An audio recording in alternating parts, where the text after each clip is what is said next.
les manuels d'histoire de l'Église décrivent souvent les conciles comme de grandes expériences de l'Esprit Saint. L'histoire montre autre chose.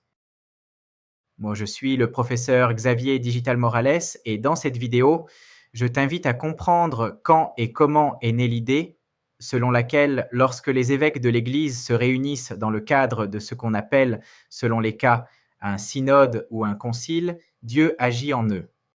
Pouvons-nous vraiment affirmer que leurs décisions ne sont pas le fruit de négociations humaines, mais le résultat d'une unanimité suscitée dans leur cœur par une illumination du Saint-Esprit ? Eh bien, une analyse historique révèle que cette conviction est relativement moderne.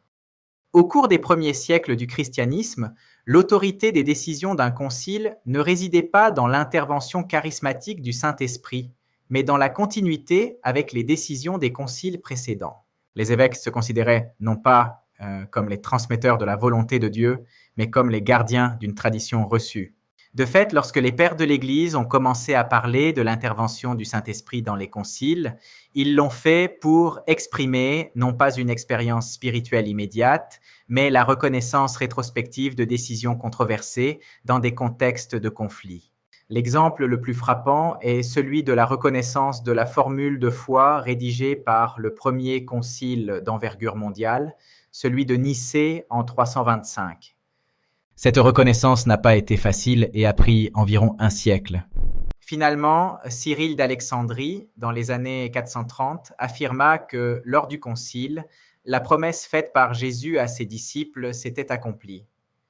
Ce n'est pas vous qui parlerez, c'est le Saint-Esprit. Qu'ont dit les pères qui ont promulgué le décret de la foi irréprochable? Car ce n'étaient pas eux qui parlaient, mais l'Esprit de Dieu le Père qui parlait en eux. De cette analyse historique, nous pouvons déduire qu'invoquer l'Esprit n'a jamais été une chose anodine. Cela a toujours impliqué pouvoir, autorité et responsabilité face au temps.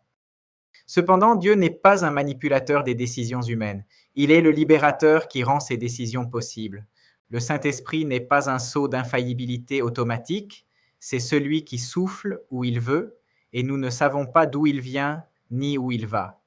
L'Église n'est pas une machine parfaitement téléguidée depuis le ciel, c'est un groupe humain appelé à surmonter ses divisions avec responsabilité.